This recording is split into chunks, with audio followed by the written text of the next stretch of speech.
DM साहब को ज्ञापन देने आए थे? जी, मैं डीएम साहब के पास अपनी फरियाद लेकर के आई हूँ कि रोज़ प्रतिदिन में मुझे मानसिक रूप से टार्चर किया जा रहा है। मेरे परिवार के खिलाफ में षड्यंत्र रचा जा रहा है, मेरे खिलाफ में षड्यंत्र रचा जा रहा है। और ये षड्यंत्र के सूत्रधार जो है वो आदरणीय हमारे पूर्व सांसद सुब्रत पाठक जी, जिन्होंने हमारे गेस्ट हाउस को लेकर के हमें ये कहा कि हम भू माफिया हैं। मैं आप सब लोगों को ये बात को अवगत करा देती हूँ कि हमारी जितनी भी ज़मीनें हैं 35-40 बीघे से ज़्यादा ज़मीन नहीं है, और जिसमें हम मेरे खुद के नाम पे सिर्फ 3 बीघे ज़मीन है। और 3 बीघे ज़मीन वाली महिला कैसे भू माफिया हो सकती है? और 35-40 बीघे की ज़मीन में हम मेरे ससुर साहब, मेरी सासू माँ, मेरे हस्बैंड और मेरे देवर देवरानी 6 लोग आते हैं। इतनी सी ज़मीन में कैसे लोग भू माफिया हो जाते हैं? जो ये बड़ा उससे कह रहे हैं कि चपुन्ना के भू माफिया। और रही बात मेरे गेस्ट हाउस की, राधा रानी गेस्ट हाउस की, तो आज इन्हें ये पर लग रहा है कि वो हमने सरकारी भूमि में बनाया है, अवैध ज़मीन पे कब्जा किया है।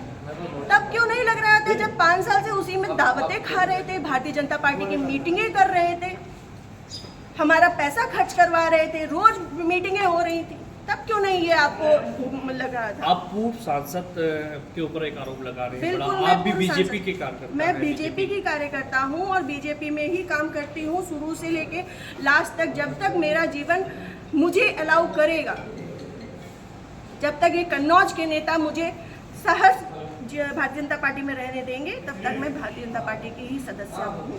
पार्टी में आपने इसकी उच्च पद पे लोगों से शिकायत की है? मैंने ये इस विषय के बारे में यहाँ से लेके प्रदेश अध्यक्ष तक को सबको सारी बातें पता है, और आज से नहीं पता है, ये पिछले 2 सालों से पता है। मेरे पिताजी, मेरे ससुर साहब, मेरे हस्बैंड, मेरे हम सब लोगों के लिए हत्या तक का मतलब षड्यंत्र रचा जा चुका है, और विगत के चुनाव के निर्णय के बाद ही रचा गया। पिछली 4 जून को रिजल्ट आया है, पिछली 3 जून को ये हमारे गांव गए थे। हमारे गांव जाकर के इन्होंने, हमारे राइवल्स हैं जो, उनके घर जाकर के इन्होंने 2 घंटे की बैठक रखी जिसमें षड्यंत्र रचा गया।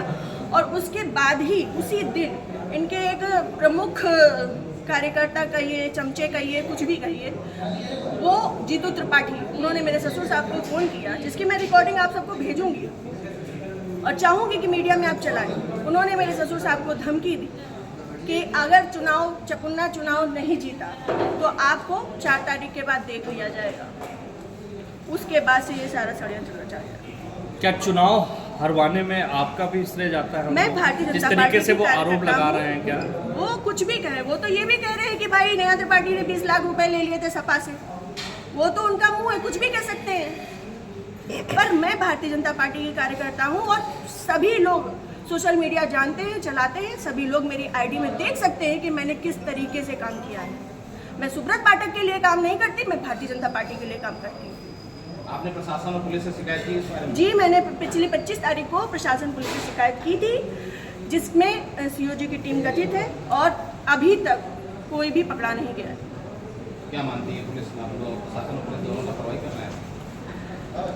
संभवतः हो सकता है, क्योंकि जिस हिसाब से अब दिन बीतते जा रहे हैं तो मेरा भी सब्र का पैमाना टूटता जा रहा है, और मुझे, मेरे परिवार को बहुत ज़्यादा खतरा है इन लोगों से जो हमारे दुश्मन हैं।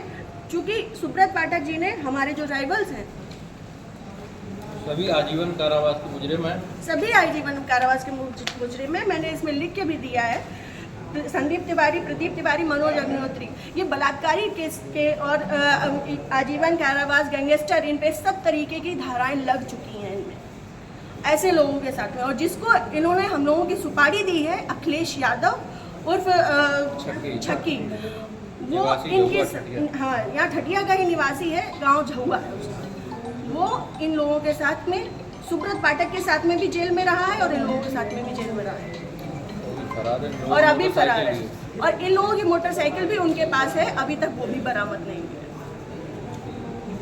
है। ये लोग सिर्फ मेरा मानसिक, शारीरिक और चारित्रिक शोषण करते आ रहे हैं 2 साल से। मैं 3 साल से मैं बहुत ज़्यादा परेशान हो चुकी हूँ। अब ये चीज़ें नहीं होंगी। आज आपने जिलाधिकारी से बातचीत की है, क्या उन्होंने आश्वासन दिया? उन्होंने मुझे पूर्ण आश्वासन दिया है कि इस पे निष्पक्ष जांच होगी, क्योंकि हमारे पास रिकॉर्ड्स भी हैं, हमारे पास सबूत भी हैं और बहुत सारी चीज़ों के सबूत हैं। समय आने पे मैं वो सब आपके सामने रखूँगी। जिले में जो भी भ्रष्टाचार हो रहा है, जो जिला पंचायत में भ्रष्टाचार हो रहा है, जो ब्लॉक प्रमुख में भ्रष्टाचार हो रहा है, ब्लॉक में भ्रष्टाचार हो रहा है, वो सारी चीज़ें मैं आप सब लोगों के सामने रखूँगी। अगर आपकी सुनवाई आज नहीं होती तो आगे क्या कदम उठाएंगे आप? मैं आप लोगों का सहारा लूँगी और आप लोगों का सहयोग, मुझे पूर्ण विश्वास है कि मेरे साथ हमेशा रहेगा और मैं इस पे अपनी अंतिम सांस तक अब फ्रंट के पैमाने में आकर के लड़ूँगी। Thank you.